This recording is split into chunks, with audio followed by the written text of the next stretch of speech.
Okay.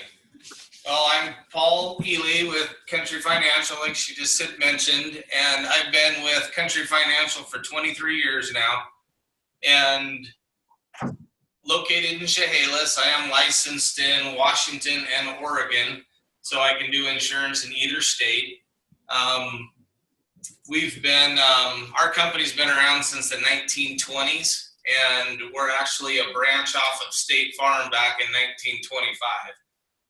And we came to Washington in the early 80s, and we're affiliated with the Washington State Farm Bureau. And we actually in the 80s came in and bought out a company called Northwest Farm Insurance, and that affiliated us with the Washington Farm Bureau. So that's kind of our association with the Farm Bureau. And I think I had sent some attachments that I believe they printed off for you, just showing what the Farm Bureau is, kind of a little bit about them and some of the benefits if you're a member. Because in order to have our insurance, you do have to be a member of the Washington Farm Bureau. And so I always say if you have to be a member, you might as well try to find some benefits and utilize it. Farm Bureau also, you can go on their websites, ask questions, you can call them, and there's, depending on the size of farm you have and everything else, there is some benefits for certain levels of farming. So that's a little bit about the Farm Bureau. If you have some more questions and something, you can ask me on that. But I think the flyers that I attached kind of explain that a little bit. So one of the main questions would be, why do we need insurance or farm insurance, and where do we get it from, and why do we actually have it? And the main thing is depending on what type of farm you do and what type of farm you have. If you purchased a farm, if you're renting a farm, it just depends on what type of insurance you need. So if you're going to go purchase a farm and you're going to go to a bank and go through the loan and everything else and get things processed, the bank will require that you have farm insurance. Based on, and usually depending on if you're buying a home, if you're buying equipment, if you're getting livestock, anything else, they're going to want you to have insurance on it. So in case something happens, they're going to have their interest covered. If you're renting a farm or renting property, the owner of that farm very well might ask for a binder of insurance or have them listed as an additional insured on their policy. And so you would have like a farm renter's insurance policy, maybe insure your own personal belongings, maybe insure your equipment, but then they want their farm location or address that you're basically renting from them, and they want to be listed on your policy as an additional insured. So if anything was to happen for like a liability issue, then they would be covered as well as you are. So that's kind of some of the reasons why you would have liability insurance or coverage too. If you go buy equipment or buy a tractor or something at a tractor dealership or get some haying equipment or anything else, they're going to also want to require you to have insurance on that equipment in case something happens to it. Let's see. Any questions on any of that so far? I mean, it's kind of a really broad subject, the farm insurance, but I just wanted if there's any questions anyone has right now. No questions? Okay, good. We'll move on. But on how the farm insurance works and what it is, the main thing we usually recommend or have people do is just talk to us. Tell us what type of farm you're going to do, what things you're going to sell, a little bit about the future of maybe where your farm is going. I like to customize the farm insurance policy that you might be looking at. So we have been a new popular trend lately is the Airbnb. If you've used those, have seen that. And we actually on our farm policy can add a room and board endorsement onto your farm policy to cover that for liability.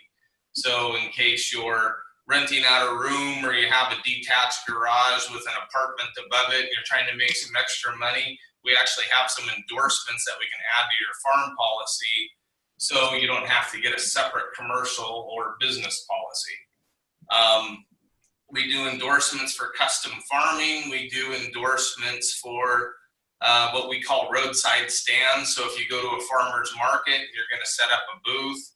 The farmer's market's requiring you to have a certificate of insurance, which we can provide to them, but we also add a liability policy onto your farm policy that will cover you for doing a farmer's market, depending on what you're selling. We also, for endorsements, will do, if we have a lot of clients that'll make jams and baked goods and different things, we can actually add an endorsement for sales of household goods or different items, which is usually going to be maybe 30,000 and under. And if your business grows large enough that you would increase over and beyond that, that's when you would look at going to like a commercial or a business owner policy. Our policies also would cover, like we said, equipment before. You can have them cover a house, your contents, your personal belongings. You can have barns insured. You can actually insure livestock. It just all depends on what you decide that you're concerned about. And that's why we always recommend just talking to us, explaining what you're doing.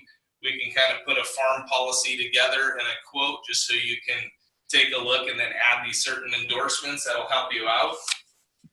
I think, let's see, in one of the attachments, I did put in what we call a mock quote that you could take a look at, where it gives you kind of an idea of what a farm policy or a quote would look like.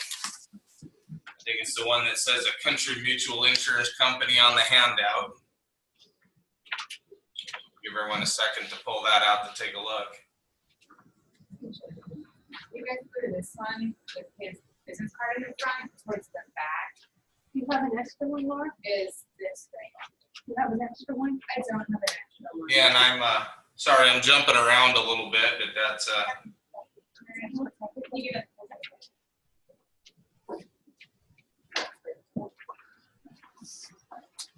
so everyone kind of have a copy in front of them then, or someone next to them you can share.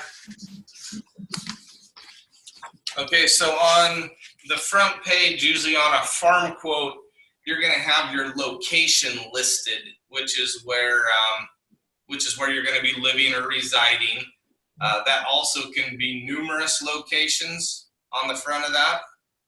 So we have like a location number 1, and let's just say that's where you're living. But then also say maybe you're renting 50 acres down the road of Joe Blow's, and so we would list that location also. And then maybe have another piece of property that you're renting from someone, and we can list that down also. So you can have numerous locations on that quote, and the liability below it is going to cover any of those locations that you have listed. So if you have 5 locations, then that liability is basically going to cover all of those. And when you're putting together a farm quote, the liability is basically how much you're going to be providing in case of someone going to sue you or come after you or serve you papers, or a cow gets out on the road and gets hit. Whatever happens, there is limits of liability. And so we can go with like a 300,000 limit, a 500,000 like I put on the quote. You can go with $1 million. If you have higher liability limits needs than that, we can actually go with $1 million umbrella policy that could go over the home insurance or the farm insurance and an auto insurance policy. Below that is, I just put an example of the roadside stand endorsement, which could be if you're selling stuff off your property, say you're selling eggs, say you're selling vegetables. We have a number of clients. I actually have one that has a buffalo ranch, and they have, they raise their own buffalo, and then they have the buffalo, they have that slaughtered, and then they cut and wrap and actually sell meat off of their property. And so with this roadside stand endorsement, we can cover that exposure, as well as if they take a big cooler or something to a farmer's market and want to sell meat from the farmer's market during the day, that endorsement will cover them for that. We also specialize in wineries. We can do, in that packet I sent kind of explains our policy too, but we can do wineries and bottling and selling sales of product and different things like that. We can have endorsements to put on for wine tastings or different little events for your winery. Below that roadside stand endorsement is a farm personal property blanket, and we usually do that coverage for if you have a lot of different equipment but it's owned. You can schedule those out. So if you have miscellaneous farm tools, you have fencing equipment, you have tractors or mowing equipment, conditioners, milking products, different things, we can lump a lot of that coverage under this farm personal property blanket. You can also insure your livestock under that blanket. An example below that is listing out a tractor. A lot of times if you go to, like, say, a John Deere dealership or Kubota or whatever, and you're going to buy a tractor, they want you to have insurance on that tractor until it's paid off. And normally on a farm policy, they want to actually see that tractor listed for their proof of insurance, and they don't like that going underneath the farm personal property blanket because they want to see their tractor with coverage. So that's why I listed a copy of a tractor underneath, just to give you the example of, hey, here's a $25,000 tractor, and then we would list, say, that John Deere or Kubota down as a loss payable and send them proof of insurance. On the next page of that would be, the quote I put together is what we call an Agra Plus policy. And those package of special coverages are actually increased versus a regular home policy. So for instance, refrigerated product coverage, we have that listed as $2,000.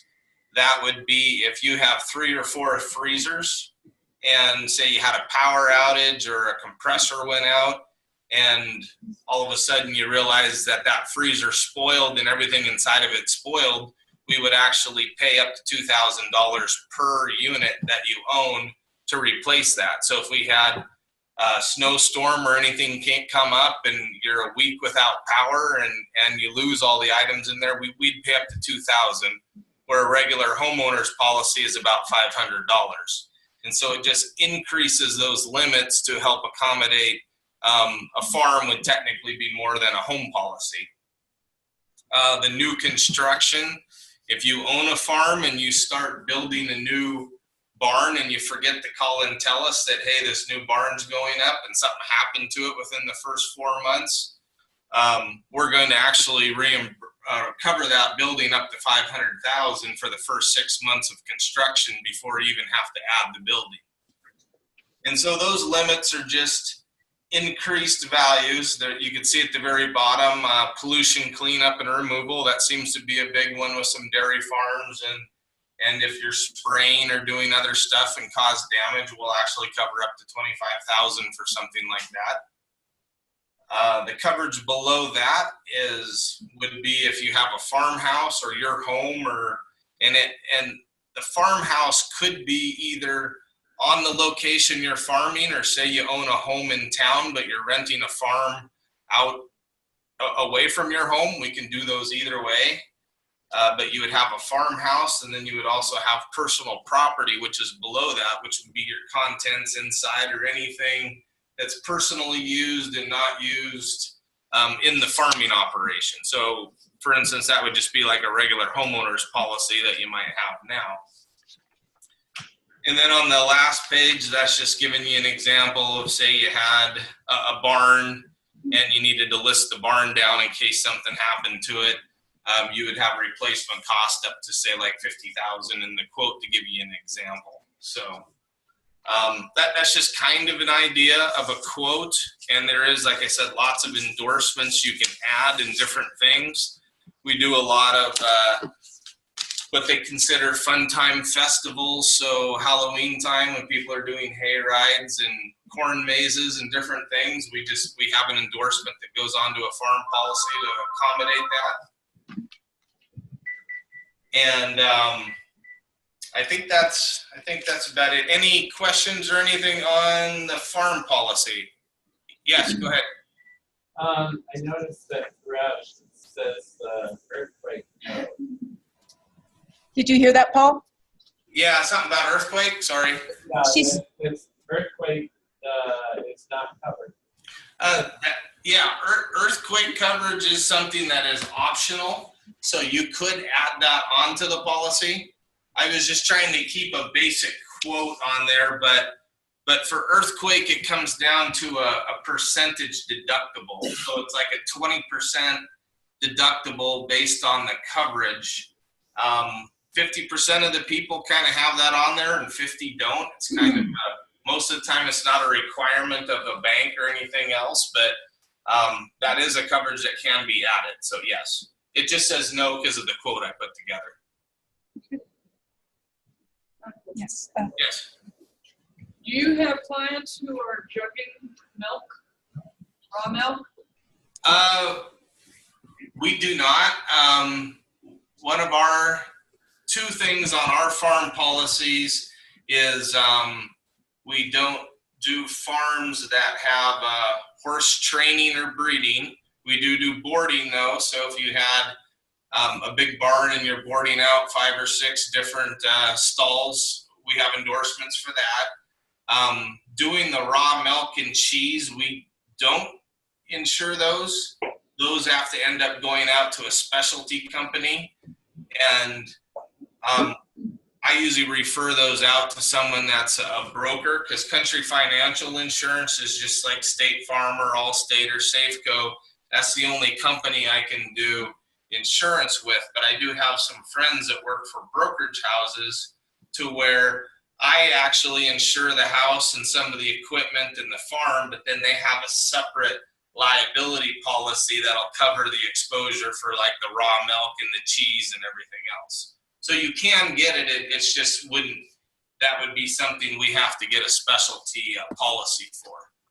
But if you do pasteurize and do your own milk and everything else, that's fine under the policy. But the raw milk and everything we do have, you have to go to a specialty policy for that.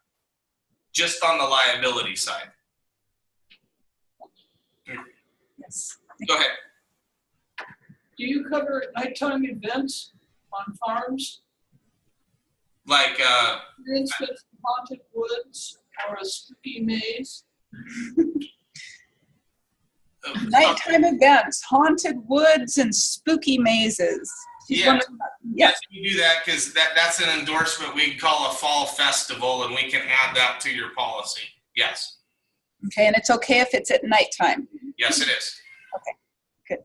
Jen, did you have a question? I did, and I haven't gotten a clear answer on this yet, but are there any special insurance liability consideration if you have livestock guardian dogs on your property? And should you have signs posted or not posted? You know, like if somebody climbs with your fence and gets to their pasture, your livestock guardian dog fights them. I'm just curious. Were you able to hear that, Paul? A little bit, if you So, can.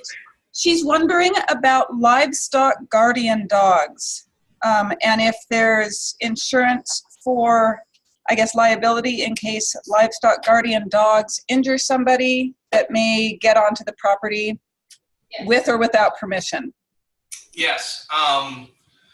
Seems to be the way things are leaning towards, and that's one thing when you choose your liability.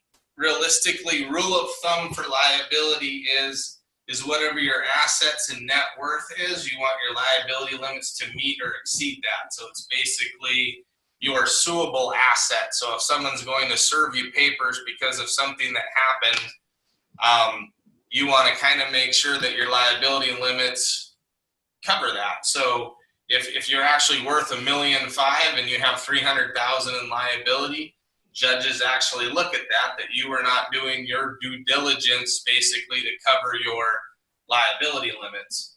So if you have a sign posted, say you have a dog, a livestock guardian dog warning people, does that absolve you of being? No. We'll cover that. Those will actually go under, like on the quote I put, you'll see there's two coverages there. There's a liability coverage and then there's a medical payments coverage. Medical payments is what is like a guest medical, or someone coming on your property, say a UPS driver coming on to deliver a package and your dog runs up and bites him. Or some guests come over and say the cat jumps out of the tree and decides to scratch him a little bit, or any type of animal, the horse or cow gets out on the road, gets hit by a car, causes damage to the vehicle. In Montana and other states, it's considered open range, and so the driver's responsible if they hit someone's animal on the road. But in Washington or Oregon, if you hit someone's animal, it's the farm owner's responsibility for letting their animal out that got hit by the vehicle. And whether there's signs or not, the way insurance companies look at a lot of these and whether it's right or wrong is if it happened on your property, they're probably going to cover it whether there was a sign or not. There does have to be some negligence in there, but unfortunately insurance companies have gotten to like big business to where they're going to look at the left hand and say, hey, someone's suing us for $5,000 and it doesn't quite seem right. But then on the right hand, they're looking at it'll cost us $10,000 to fight it in court. We might as well just pay the $5,000 and be done with it. So it's not right, but that is how they look at things. So whether you have signs, I mean, for instance, we had and medical insurance companies are getting the same way. We had a claim probably 6 months ago where a girlfriend was going to visit her boyfriend at his house, and when she was leaving, she stepped in a pothole in his driveway and twisted her ankle really bad, had to go to the hospital, and the hospital asked where did it happen, what happened. They took all the information down, she was treated and left, and then her insurance company sent a notice to him saying he needed to turn in the claim into his homeowner's insurance because it happened on his property. And so basically the insurance was trying to push the liability off on someone else versus them paying for it. And then he ended up having his policy pay out at the medical payments for her ankle. And it's one of those where she's like, no, I don't want to turn it in, but a lot of times when you go to the hospital and insurance, they take it out of your hands. And unfortunately, that's why when you set your liability limits, you really need to set the limits based on, hey, we're worth this, or this is kind of the assets, or at least close to it. And then that's kind of what you put on your policy. And then unfortunately, you just kind of have to not worry about it. Based on the limits that you chose, that, okay, we chose proper limits, and if something happens, then the insurance company will take care of it. Did that answer your question then on for the dogs? But yes, dogs are covered. Anything happens, someone sends you lawsuit papers or anything, you just get those papers to us. We will actually hire an attorney. It's all part of the liability. I think one of the attachments that I put in there kind of explains some things under liability and medical payments, and we'll cover medical expenses, cost of defense, product liabilities, bodily injury to others. I mean, that's all stuff that if you get served papers, you turn them into us, and then we'll take over and protect you on that while it goes through the court costs and everything else. So, Okay. yes.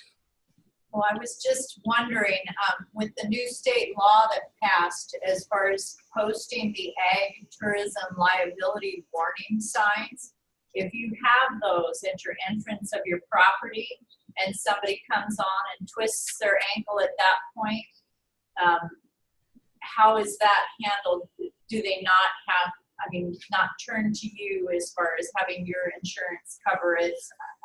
Are you protected? I'm thinking that's the point of those warning signs. Yeah, and a lot of those, again, from what I've seen with claims, if it happens on your property, you can be liable.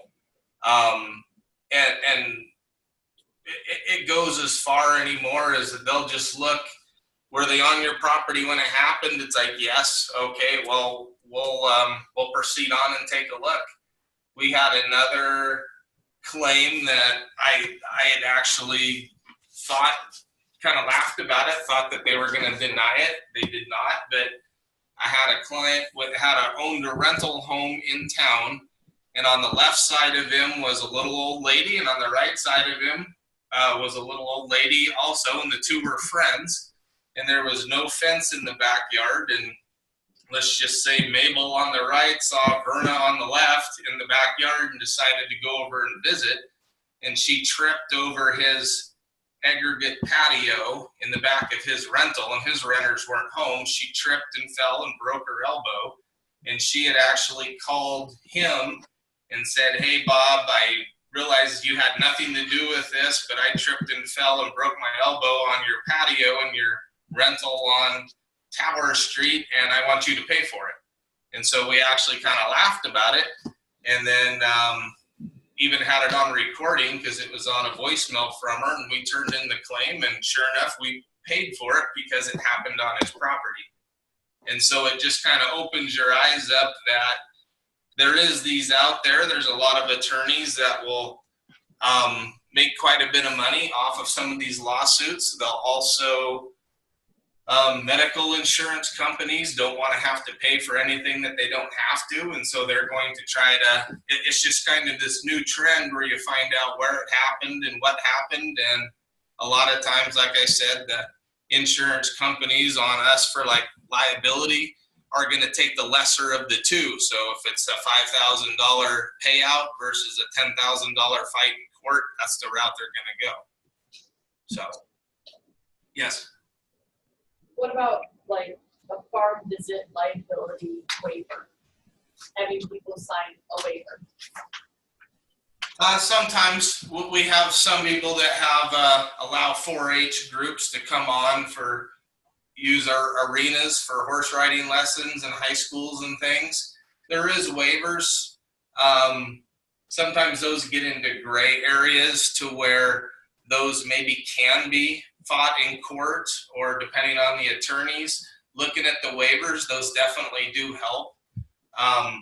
But it does come down to anymore some of these legal battles to how far it's going to last and what they have to do, and then what this person's actually coming after them for suing.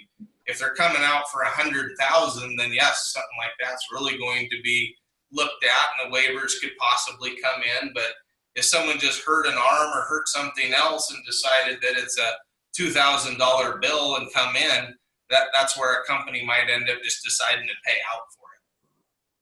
But yes, waivers and things do help. So I have a specific question back to what I was talking about. The reason I originally asked my question, I had a neighbor's preteen trespass on my property in my pasture, and so we're getting ready to fence it and get puppies.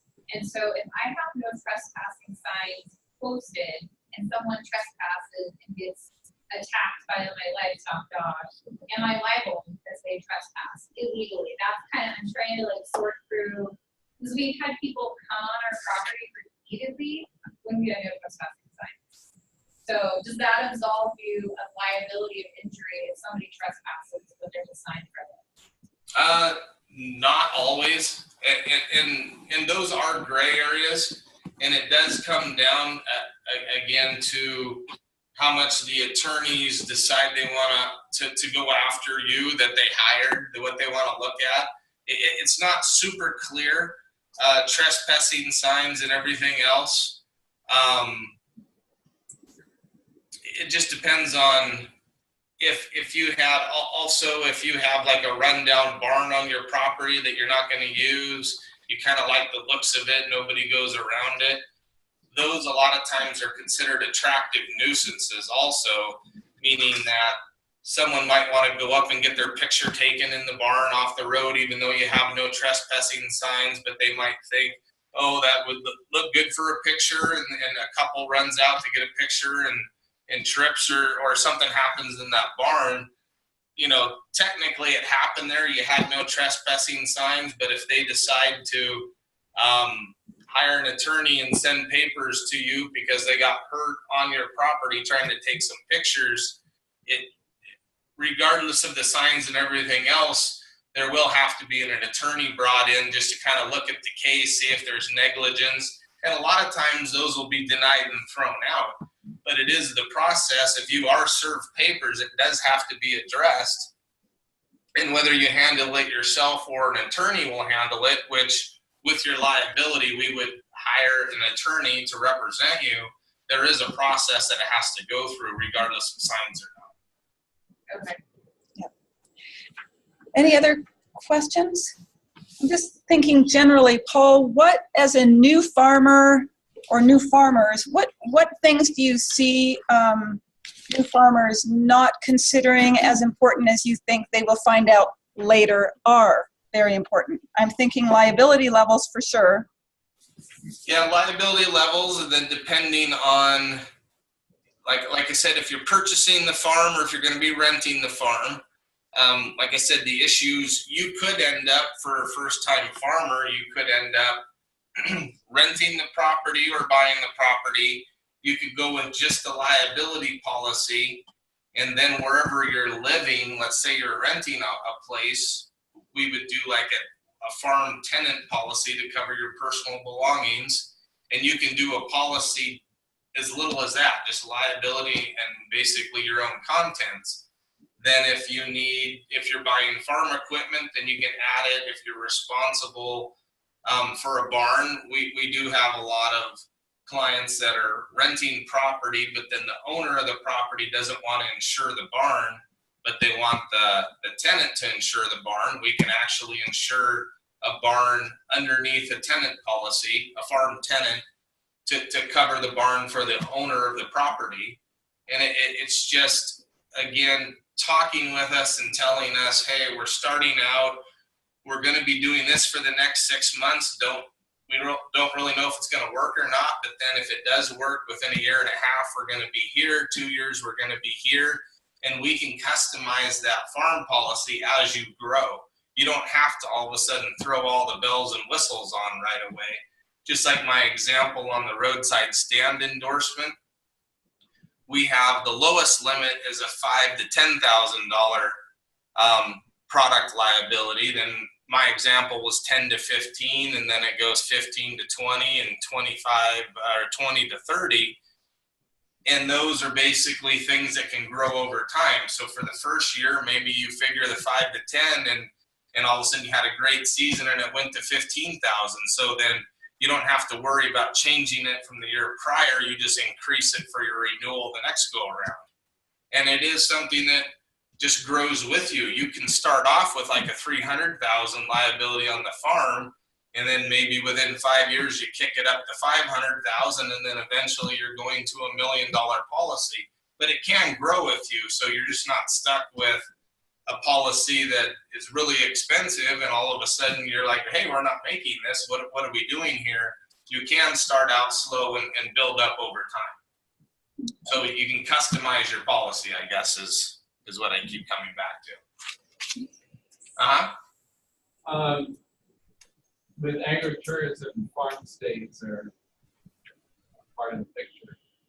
Does these policies, do they have riders for having guests? That kind of covered.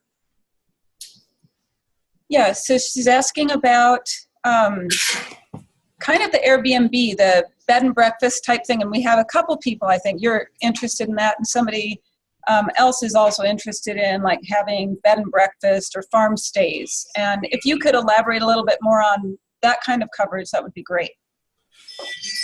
Yeah, for the Airbnbs on there, there's a couple different ways we can cover those. If you have, if you're renting a room in your home, which is traditionally what the actual bed and breakfast Airbnb was set up for, we actually have that endorsement that we can add, which is for room and board, and we can go up to, I believe, 8 rooms if you had them. And it's just an endorsement that you can add.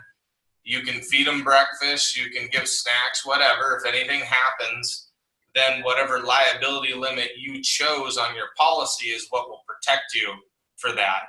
Usually on those, if someone's going to be in your home, walking around, everything else, I do recommend having that guest medical or the medical payments moved up to the highest limit, which is $25,000.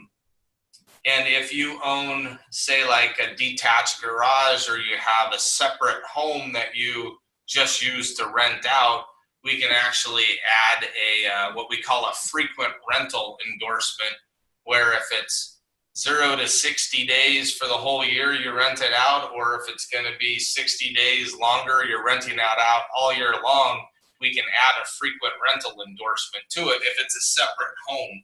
But if you are renting a home in a, like you said, a garage, and you have an apartment above it, or renting a room out of your own home, it's easy enough. We can just add that room and board endorsement, and it's inexpensive.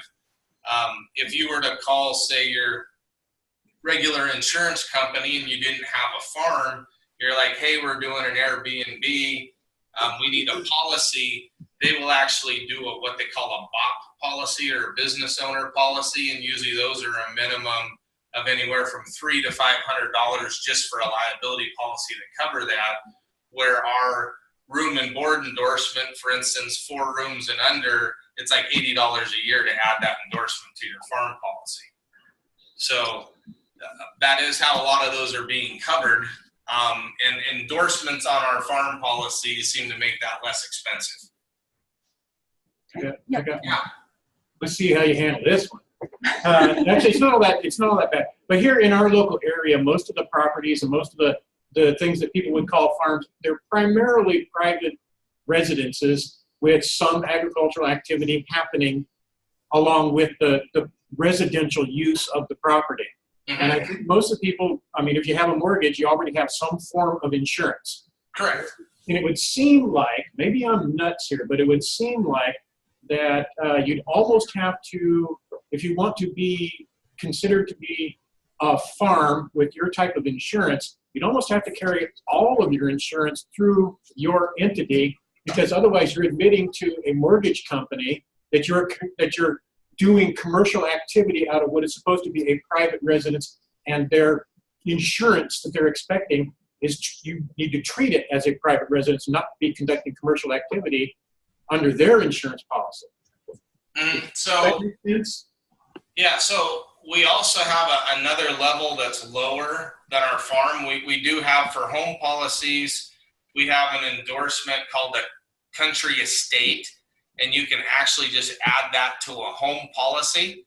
And the definition on our policies, the difference between a farm and a country estate is basically $3,000 gross per year. So if you gross higher than $3,000, you really should have a farm policy. If you gross less than $3,000 a year, we can add a country estate endorsement to your homeowner's policy. And all that is it adds farming exposure, but it's still a home policy. And we do have a lot of banks and mortgages that endorsement gets just put on. If it's escrow billed, we send the bill to them, they just pay that. It doesn't really affect your policy. The other one, going with a full farm policy, you're correct, you would insure your home on the farm policy with personal property and then all of your other stuff. But sometimes the banks are like, hey, you're doing this farm exposure, we only estimated your escrow and everything, say at $800 a year, you're showing us this $1,500 a year farm policy. If that's the case, we can do a farm liability policy separate that would go hand in hand with your home policy. So you would have your home that the bank's paying for separately, and then we can do this farm quote with the liability and everything else. And the one difference would be is the quote I put in the example. You could just remove the farmhouse and the personal property, and then that policy would be that way. We do have to have supporting homeowners or owner-occupied insurance. So if we did just a farm liability policy also, then we can also do your home policy where it's escrow billed and separately, but they do like to have owner-occupied support, as they would call it. So we do, I don't know if on my card example or anything, we're a full insurance company. So we do home insurance and auto insurance, and we have farm insurance that we specialize in. We do some commercial policies, like we'll do dentist offices, doctor's offices, certain, we don't do construction businesses, but we actually do subcontractors. So we'll do plumbers and electricians and finished carpenters, but we don't do general contractors. We do life insurance, disability policies. We do retirement with managed accounts and mutual funds. We offer long-term care policies. So we're a full insurance company that offers all of the products. But since we did start out in the 20s, farm insurance is one of our specialties, and that is what brought us to Washington in the early 80s. And we actually rank in one of the top 5 farm insurers in the state of Washington. So where we can, like I said, customize some farm plans, and the whole idea is to help out farmers from all stages of beginning with your farm to a full-blown 2,000 cow dairy farm with all the bells and whistles on stuff. So if that answered your question there. It did. Thank you. Okay. That was a good perception that, yes, there's a farm and hey, we have here, but maybe my bank won't like what I'm doing. So it can be accommodated. Does everybody here know what custom farming is? I will say I don't. And that's one of the endorsements. So if somebody doesn't know what custom farming is, can you speak to that? Okay, custom farming would be is if you have haying equipment or whatever you've purchased. If the neighbor down the road or other people, if you're hiring out to go do work with your equipment for other people for pay, that is considered custom farming. So if you want to go out and the neighbor says, hey, can you come hay my field, and I want half of the hay, but then I'll also pay you for doing it plus the half, that's considered custom farming. And so a lot of times, if you're out with your stuff for hire doing work for other people, if you don't have those endorsements on your policies, that could be something that could be excluded because you're doing an activity that wasn't set up for the policy. But with that custom farming, it's like, hey, I hay my own fields, but it's only 10 acres, but I also go out and do 200 acres of other people's for pay. And then we just put an endorsement on there, which is inexpensive. And if anything happens on their property or you hit an irrigation pipe or cause damage or anything like that, then the liability limit that you chose on your policy would respond to that up to that limit. Anything else? And I have some other questions. Sure. We are also going to talk with some other, a little bit tonight about volunteers. There's a volunteer program that's some laws through the state for volunteers on farms and also for interns. How would that, if you have interns or volunteers on your farm, how would that impact your insurance? How would they be handled? Volunteers for pay or not for pay? Do you know much about volunteers? Oh, for like maybe, for like liability. Yeah. Issues like both. Volunteers asking for pay or not for pay? Probably not pay, they're already on. I don't know, maybe they're already Maybe not. Let's say not paid, Paul. For Not members. paid. So if someone's on a volunteer not paid and they get hurt or injured on the property, your liability limits would respond to that because technically they're a guest or something on the property. So that's where the guest medical comes in. It's no different than if you have a home policy and you have actually on some of it, if you hire, say, the neighbor kid to come mow your lawn and he gets hurt on your property, your liability limits are going to respond to that. Some of the employees you have, if you do have paid employees, we have, again, another endorsement called what we call a stopgap liability, to where it would respond if something was to happen to that employee, say, for instance, like a death or something, and the family wants to sue you for because, hey, you had them climbing up on the roof without proper harness equipment or something else. With that endorsement with employees, your liability is going to respond to that. But yes, volunteers helping out on your property, someone gets hurt or injured, your liability limits would respond if something had to happen. Otherwise, if you're hiring employees where you're paying taxes and everything else, you would have your L&I that would step in there, and then that's where that stopgap liability might respond.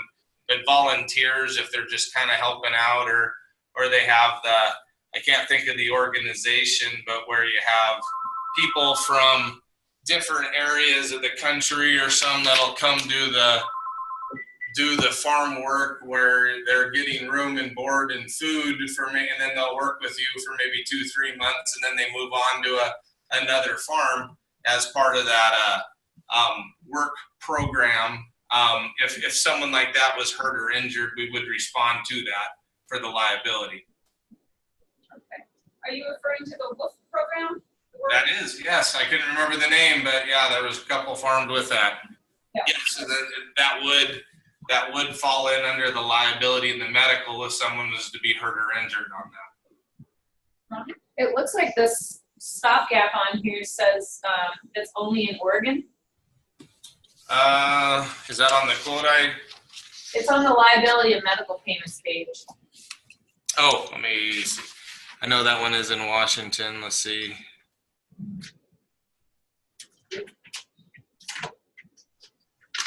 That one is in Washington also. I'm not sure why that says Oregon, because unless this was, yeah, it is in Washington also, because I know I have that on a number of policies. I'm not sure. I'll have to look into that, why that says Oregon only, but it is available in Washington also. I have a question. Paul, so if you have an employee and you're paying workers' compensation and they get hurt, but you also have coverage for you guys, at what point, and who decides whether you go workers' compensation for coverage for the employee or like a private insurance plan? Well, our coverage is more for a liability if someone was injured or gonna bring a lawsuit against you or something else. The L&I coverage is just gonna, if it's being paid, it's through the state where that could potentially pay lost wages or future income to that person if they're hurt long term. This policy necessarily isn't going to do it. I mean, if someone's disabled the rest of their life or something, that might be brought in, but also that's where L&I would also step in with injuries or on-the-job injuries like that. So, Thank you. I do have one more. Okay, it's kind of in the same vein as the last question that I asked. Do you think that your company, in providing the types of stuff that we would need for small acreage farm, would be comparable price-wise to what people are already paying? Because what I can see happening is people saying, okay, I've already got my other insurance because I have a mortgage on this property. I bought it. I've already got insurance in place, but I need some additional stuff. Well, maybe the additional stuff triggers a problem with the original insurance. So instead, you replace your original policy, original carrier with yours. You think would be relatively comparable price-wise, so that would be a possibility. yes, that's usually what we end up doing is if you had a home policy and you decided to maybe till up some property in the back and start raising vegetables, and you want to go to a farmer's market and start selling some of your things, you call your current insurance company and say, hey, we went to this farmer's market today and they want a certificate of insurance. Can I get one of those? And they're like, well, what are you doing? And you're like, well, raising vegetables and selling them. And then they're like, oh, we don't do that. You have to get a business owner policy. We can go through a brokerage or something else. And what normally happens then is they're going to give you a quote for a general liability policy that'll be $300 to $500 a year, because that's their minimum price for a general liability policy, and then that will cover you at the farmers markets. So in turn, you're not touching your mortgage policy, but they're adding a supplement. We're taking it to where we know what you're doing, we'll accommodate that. We can actually say then for maybe $200, change your policy, add some endorsements, and have it all on one policy versus charging you a separate $300 to $500 policy so you can get that coverage. That all the main reason is because the farmers market saying we want a certificate of insurance. That does bring me to, I think, number 6 on my outline. Additional insureds, loss payables, and lien holders. Additional insureds, those are, like I mentioned before, the landowners. If you're going to rent property, or say you're renting property out to someone else, you want them to provide you with an insurance policy. You would ask them to list you as an additional insured. The benefit of that is it's going to provide, you're basically going to share their liability limits first if both of you are brought into a lawsuit. So if you're renting out some acreage for someone to run cattle on your property, the cows get out, get hit by a vehicle, causes ambulance and a whole bunch of issues, that person might turn around and sue the person that owns the cows plus sue you for being the landowner. If you're listed as an additional insured and your renter basically say has a $500,000 policy, you're going to share those limits until they're used up, and then your insurance is going to kick in. And it's usually the roadblocks on there. I always recommend, if you're leasing something out to someone else, it's a good idea to have them listed as an additional insured so you share those limits. The next one, the loss payable, that would be, say you're selling a piece of equipment to a neighbor on contract, owner contract, or even, you're buying the tractor or something from, say, John Deere or Kubota. They want to be listed as loss payable, which basically means as long as you owe them money, if anything happens to that and there's a settlement, they want to be paid first, and then you get what's left over. And that's why they call that loss payable. So if there's a loss, they're going to be payable first, and then yourself.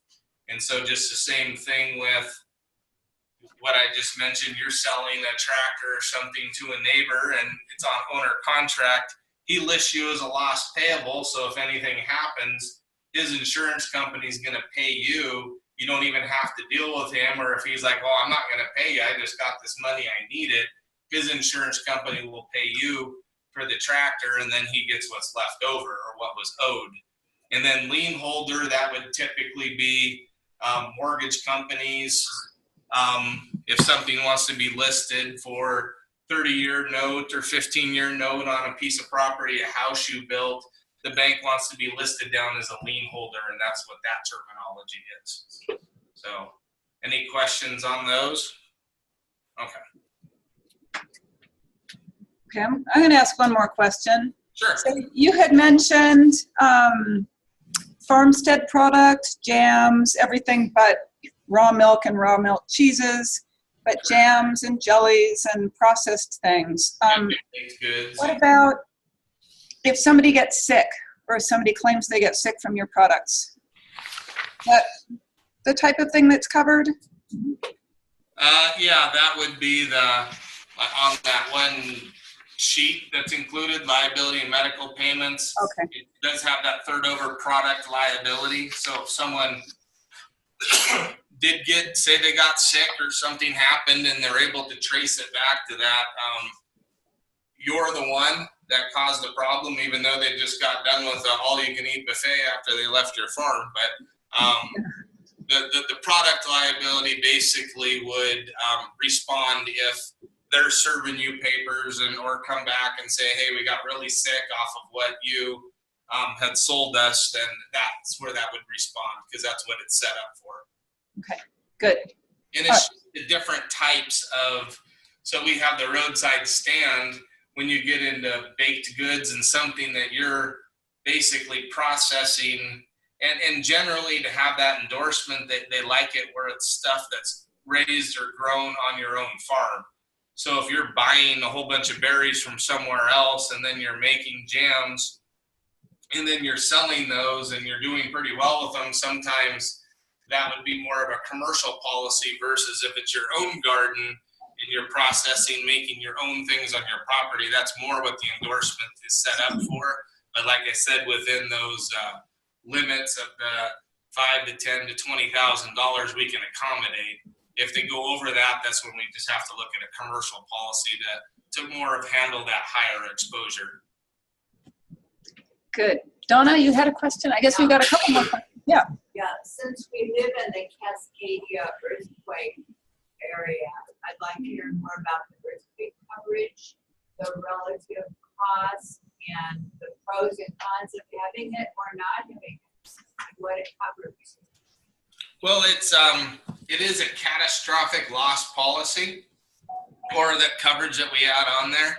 It's a 20% deductible. So if you have $100,000 home insured and you had a major earthquake, there would have to be $20,000 in damage before we would pay anything.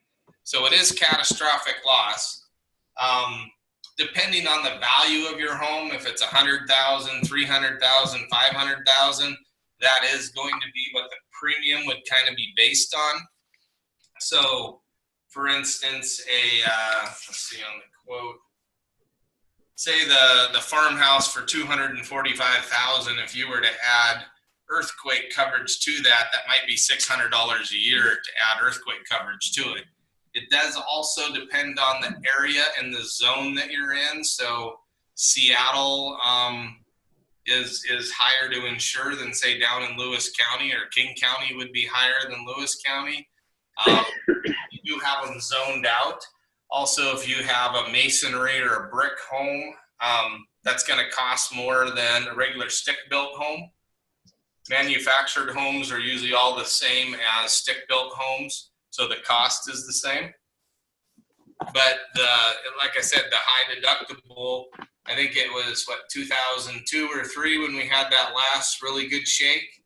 I think we probably had 3 policies total in the state of Washington that maybe paid out because it hit the deductible.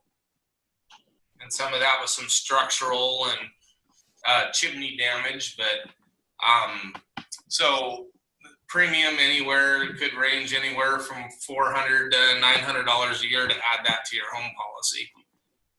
There is too, a lot of questions have come up on mudslides, floods, and earthquake. There is policies that you can buy separately called disaster insurance coverage. And they will actually cover sinkholes, flooding, mudslides, earthquake, all on one, and you can have a separate policy for that. They are expensive though. Those sometimes will run $1,200 to $1,500 a year just by themselves, but they will cover the mudslides or sinkholes, or on TV when you see it's all wet weather and all of a sudden a hillside slides out and takes out some homes and everything else. Those are usually excluded under a regular policy, but getting those disaster insurance coverages, you can actually get coverage for that, which a lot of people don't realize, but they are kind of expensive. Right. Ronnie, did you have questions still? Yeah, do you have any sort of a clause for like special occasion or special events? I know Nikki asked about the nighttime one, but like if you did like you're saying the fall festival, if you did something like 3 times a year, do you cover those separately, or is that like one clause where you can just have as many celebrations as you? Depending on what you're doing, I mean, we do have some coverages we can add on for if you're doing, say, weddings. A lot of the trend now is these big, really nice barns. People are converting those over and doing weddings and plannings and events in those. Sometimes those lean more into a commercial type policy that you can have a separate one where, say, we can still insure the barn and everything else, but then the liability, you can have a separate policy. But if you're running, to answer your question, like 3 festivals or something through the year, that endorsement, that fall festival endorsement we add on there, that would cover you for the whole year. What about a class, like how to slaughter a goat and you have If you 10 or offer 15 participants. workshops, Yeah, is that would be for pay, having people paying you to come on? Depending on how many of those you do, and what you're actually bringing in on income on those would depend on if it can just be covered under the farm policy as more of an incidental business pursuit, or if it's going to be more of something that we might look at a business owner policy on. And when we mention business owner policies, they're not supposed to scare you on those. Some of those can actually accommodate things a little better. And a lot of times the costs aren't extraordinary just to do something like that, even if you're exceeding what you could put on some of these endorsements on the farms. And that could be all part of what I talked about where your policy can grow with you over time. So anybody else? I know people have different ideas, things you might want to do on your farm, whether it be B&B or classes. Anything else you want to just check in with Paul? I'd like to share something. Yeah. And this is an experience that we had. So a few years ago, we worked consistently with our local agent for a company that insured the farm for like 60 years. They'd always been there. It was Mutual of Enumclaw. And the agent talked to me on numerous occasions. I even brought to his attention the events that we were doing on our farm. And I had a young woman come that wanted to do weddings. I talked to her. She had this idea that she really wanted to pursue. And I said, well, why don't you look for some sponsorships? I don't know why I did that, but one of them went to our insurance company. And our local agent turned it into corporate. And when corporate saw what we were doing, we don't insure that. They dropped us. That was a big shock.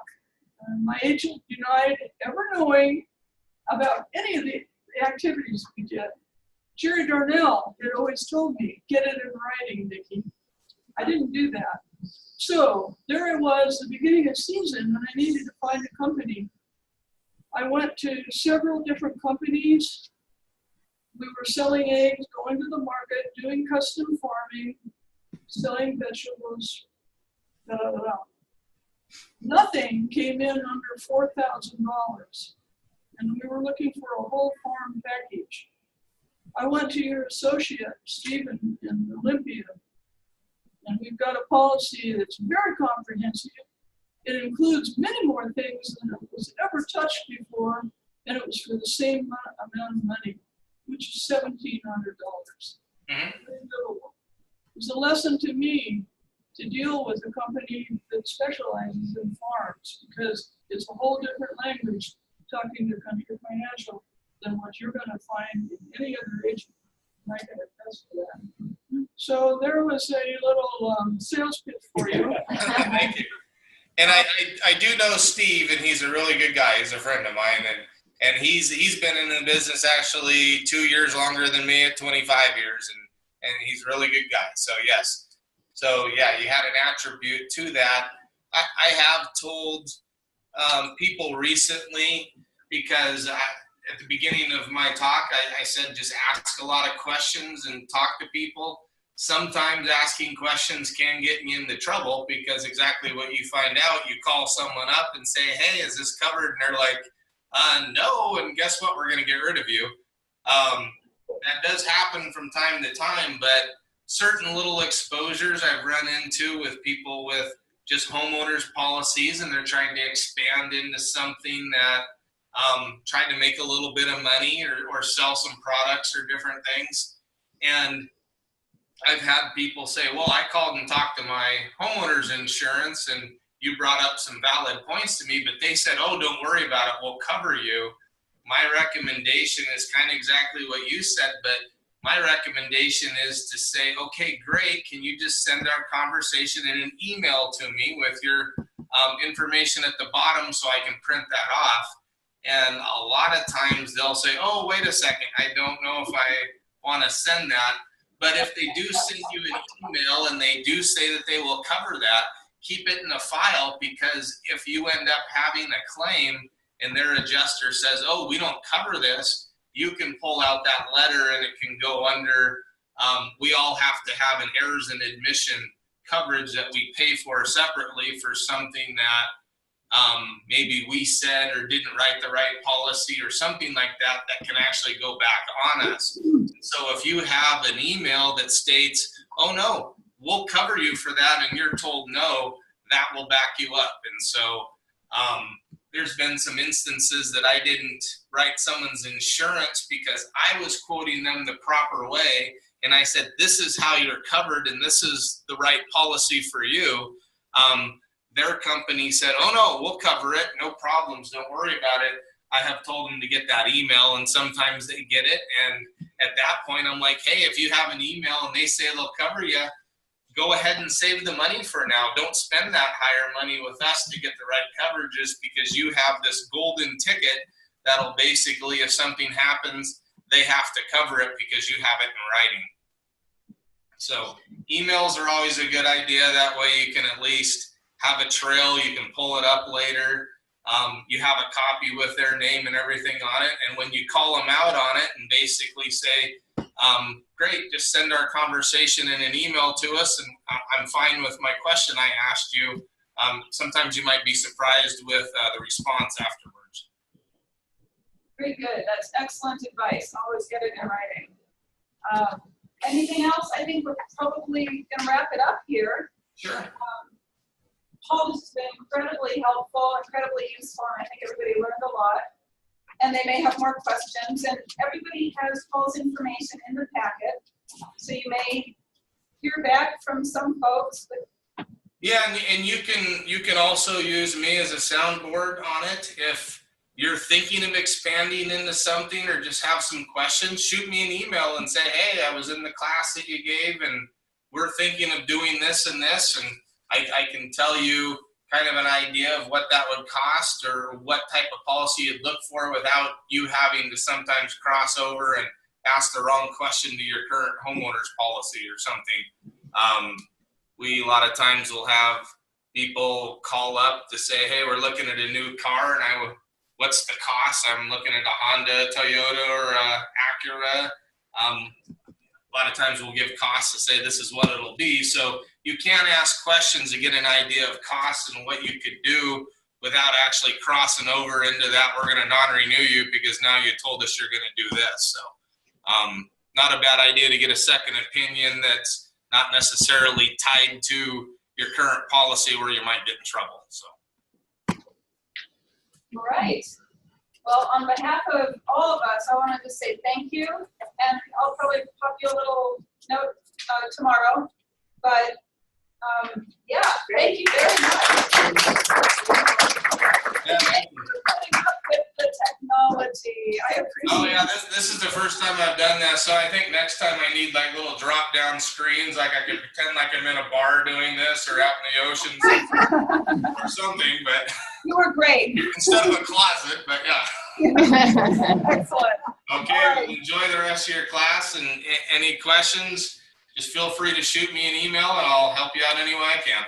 All right. Thank you, Paul. You're welcome. All right. Good night.